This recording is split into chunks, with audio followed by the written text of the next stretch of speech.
والکرم علیہ وصحبہ وبارک وسلم بچا لے۔ وہ بت منہ کے بل گر گیا، پاش پاش ہو گیا، پرخچے اڑ گئے اور ریزہ ریزہ ہو گیا۔ تو جہنم کا ایندھن پتھر، انسان اور جن ہے، وہ یہی والے پتھر ہیں جو منکرین ہیں، جو جن سے بت بنائے گئے ہیں۔ اچھا جی، ابو بکر صدیق فرماتے ہیں اسی حال میں میرے والد بھی آ گئے، انہوں نے کہا یہ کیا کیا؟ میں نے کہا دیکھ لیں جو کچھ ہوا۔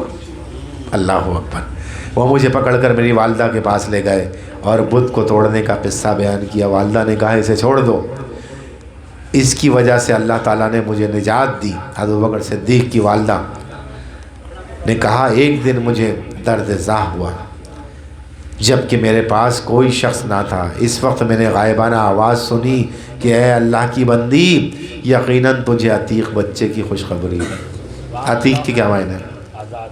آزاد بچے کی خوشخبری ہو، جس کا نام آسمانوں میں صدیق اور رفیق ہے، حضور کا ساتھی اور آپ کی تصدیق کرنے والا ہے۔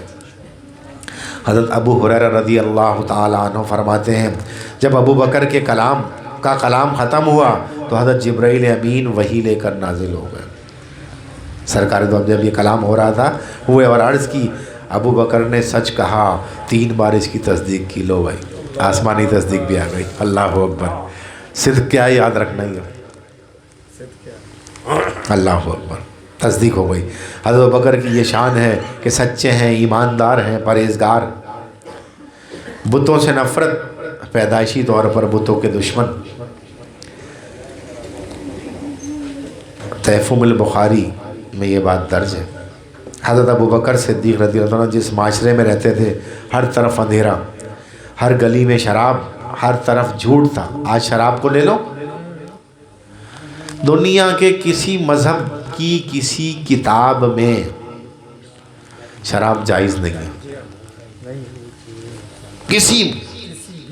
کسی بھی کتاب میں شراب جائز نہیں ہے، منع ہے۔ اور آج آپ کی اسمبلی میں ایک ہندو یہی بات پیش کرتا ہے کہ قرآن میں بھی شراب ہے کیا؟ اچھا اب سمجھو، چلو اس کو، انما الخمر والمیسر، قرآن کی آیت ہے، یاد آ گیا۔ اللہ نے فرمایا پانسا پھینکنا اور شراب نوشی دونوں شیطانی چکر ہے، اور شیطان ہے کافر۔ تو اب جس نے بھی اس کی حمایت کی وہ شیطان کا ساتھی۔ ایک ہندو نے پیش کیا کہ اس پر پابندی لگائی جائے مذہب کے نام پر، کسی بھی مذہب میں جائز نہیں ہے۔ وہ یہ معاملہ پیش کر رہا ہے، اور یہ نام و نہاد مسلمان ہے۔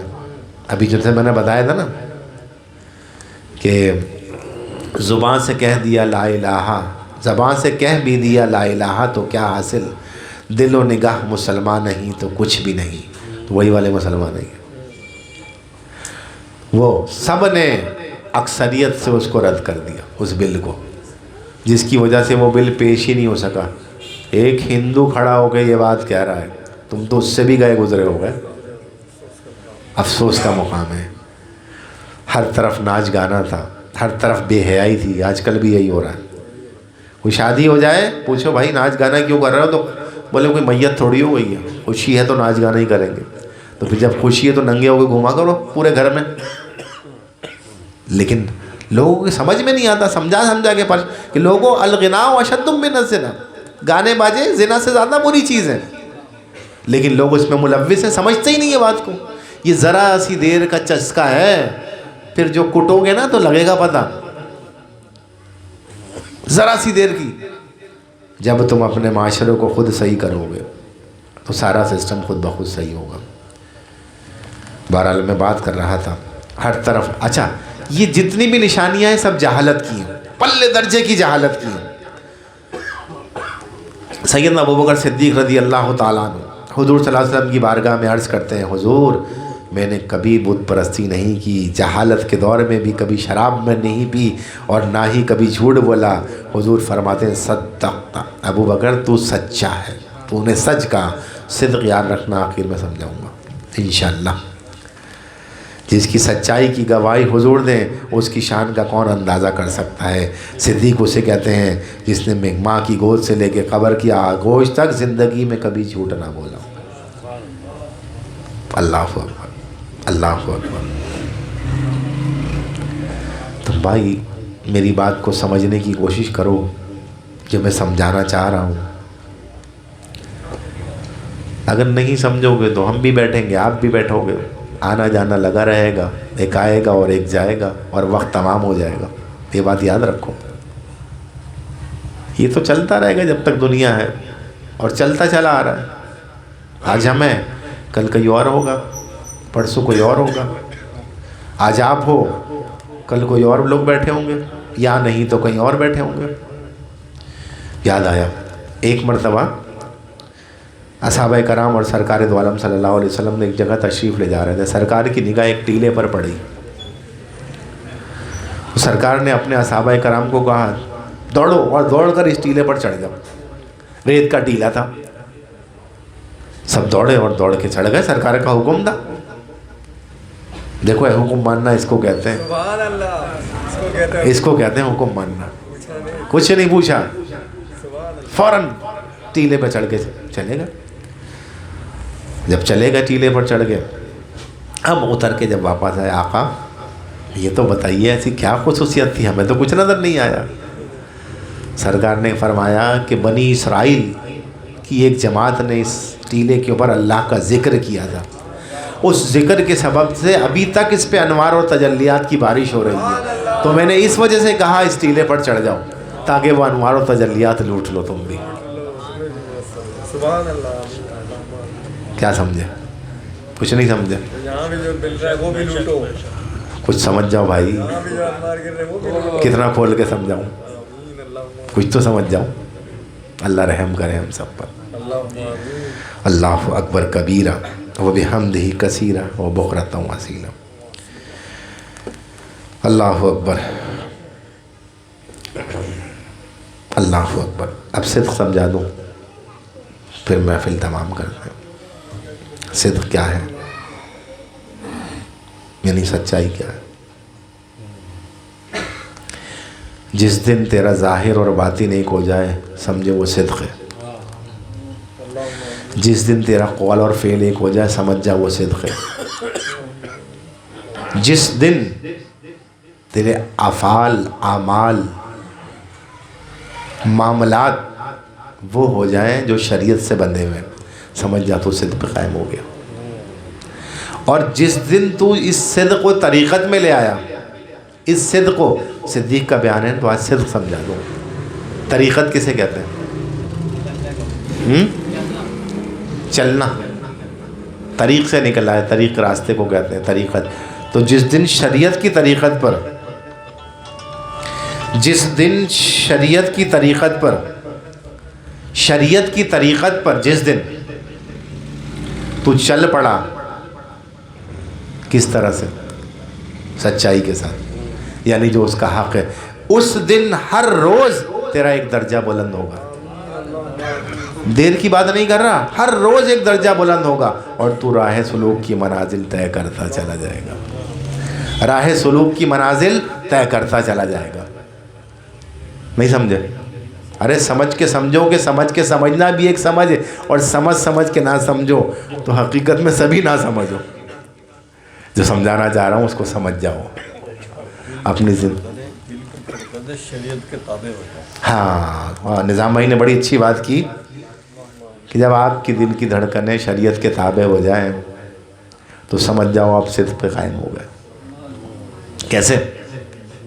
کیونکہ دل بھی دھڑک رہا ہے تو اس رب کی خوشنودی کے لیے، اس رب کی رضا کے لیے۔ آج میں نے ایک اسٹیٹس لگایا تھا، میں نے لکھ کے آپ کو بتاتا ہوں۔ جب جمعے کی نماز سے پہلے بیٹھا ہوا تھا تو بیٹھے بیٹھے اچانک بس طبیعت عجیب سی ہوئی اور ایک معاملہ آ گیا۔ بس وہ معاملہ آیا تو میں نے اس کو قلم بند کر دیا۔ جب تک انسان قدرت کے فیصلے پر راضی رہتا ہے زندگی بھی سکون میں رہتی ہے، لیکن جب قدرت کے فیصلے پر اپنے نفس کے فیصلے کو ترجیح دیتا ہے تو وہ بے سکونی خود مول لیتا ہے، بے سکونی خود خریدتا ہے. سمجھ گئے؟ نہیں سمجھے تو سمجھ جاؤ. اللہ تعالیٰ ہم سب کو سمجھنے کی توفیق خیر عطا فرمائے. وما علینا الا البلاغ المبین. آج یعنی کہ 30 تاریخ کو حضرت کے دادا مولانا اسرار الحق طوطی ہیں رحمۃ اللہ تعالیٰ علیہ، ان کا سالانہ عرس منایا جاتا ہے. آپ کے وصال کا دن ہے. تو بہت جلیل القدر بزرگ تھے آپ، چشتی سلسلے سے، مرید ایک ہی بنایا تھا، ابو المظفر نام تھا غالباً. مرید نہیں کرتے تھے. پوچھا کسی نے حضرت آپ بیعت کیوں نہیں کرتے لوگوں کو؟ کہنے لگے کہ اگر بیعت کر لیا تو پھر ان کی ذمہ داری بھی اٹھانی پڑے گی. ان کی ذمہ داری کون اٹھائے گا؟ ایک بندہ بہت پیچھے پڑ گیا تھا تو پھر اس کو بیعت کر، لیکن تھا بھی بڑا پکا، وہ بہت پکا تھا. تو پکا ہی ہونا چاہیے. طوطی ہند آپ کو خطاب دیا تھا، افغانستان کے سفیر نے آپ کی تقریر سن کے. حضرت ہمیں بتاتے تھے کہ 5000 کا مجمع آپ کی تقریر ایسے ہی سنتا تھا. آواز ایسی کرخت، ایسی زبردست آواز تھی. اور بہار شریعت پر ایک جلد میں آپ کی تقریر بھی لکھی ہوئی ہے. اعلیٰ حضرت کا زمانہ آپ نے پایا ہے. اور مولانا امجد علی کے ہم اثروں میں سے جنہوں نے بہار شریعت لکھی ہے، اس پر ایک جلد پر آپ کی تقریر بھی ہے. علماء کرام سے تقریر لکھواتے ہیں نا، ایک پر تقریر بھی لکھی ہوئی ہے. لکھائی اتنی زبردست تھی کہ چاول کے دانے پہ پین سے لفظ اللہ لکھ دیتے تھے، صاف پڑھنے میں آتا تھا. اتنی خوش خط لکھتے تھے. نیکوکار تھے، متقی تھے، پرہیزگار تھے، نمازی بھی تھے. سبحان اللہ. نمازی بھی تھے.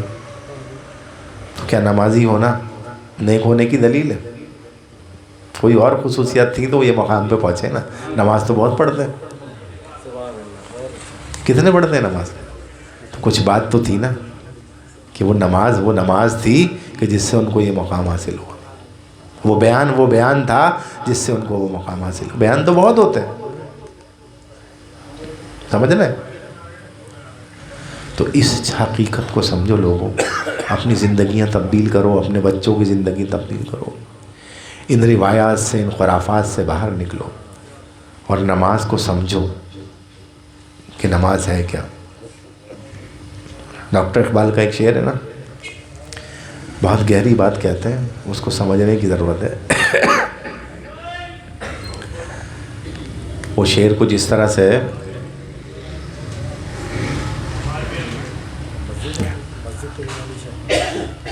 ہاں، مسجد تو بنا دی شب بھر میں ایمان کی حرارت والوں نے، من اپنا پرانا پاپی ہے برسوں میں نمازی بن نہ سکا. کیا سمجھے اس میں؟ کیا مقصد؟ اس کو کہا انہوں نے کہ مسجد نہیں جاتے، سجدہ نہیں کرتے. ابے بھائی جمعے کو تو سبھی جاتے ہیں. نہیں، اس کو سمجھو، اس کو غور کرو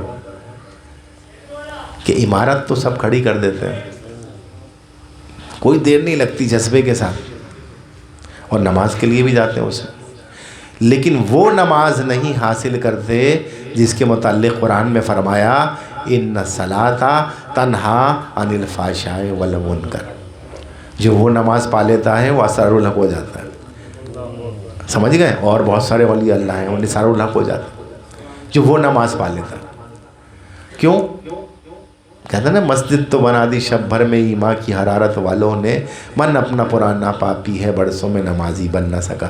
یعنی وہ نماز نہیں پڑھ سکا جو دغے بازی سے بچاتی ہے، جو جھوٹ سے بچاتی ہے، جو برائیوں سے بچاتی ہے، جو بدکاریوں سے بچاتی ہے، جو حرام کھانے سے بچاتی ہے، جو بچوں کو شفقت کی طرف لاتی ہے. وہ نماز نہیں پڑھ سکا. جو زندگی میں بدلاؤ لاتی ہے وہ نماز نہیں پڑھ سکا. اگر وہ نماز ہو جائے تو ہمیں کوئی پرابلم ہی نہ رہے، کوئی مسئلہ نہیں رہے. جب وہ نماز ہو جاتی ہے تو داتا علی حجویری بھی بنتے ہیں. وہ نماز ہو جاتی ہے تو خواجہ معین الدین بھی بنتے ہیں، نظام الدین بھی بنتے ہیں، بابا فرید بھی بنتے ہیں، صابر پیا قدری بھی بنتے ہیں. عبداللہ شاہ غازی بھی بنتے ہیں، عبداللہ شاہ شبی بھی بنتے ہیں، نثار الحق بھی بنتے ہیں، تراب الحق بھی بنتے ہیں، شاہ احمد نورانی بھی بنتے ہیں، اور کیا کیا گنوا دوں، سبحان اللہ، کیا کیا گنوا دوں. سبحان اللہ. نام دی گئی حضرت بلال کی ہستی، نماز پڑھ گئی دنیا میں کربلا والی. اصل چیز یہ ہے، نہیں سمجھے؟ سمجھ جاؤ، سمجھا دیا میں نے. وَمَا عَلَيْنَا إِلَّا الْبَلَاغُ الْمُبِينُ. اب ایسا کریں 11 مرتبہ درود شریف اور 11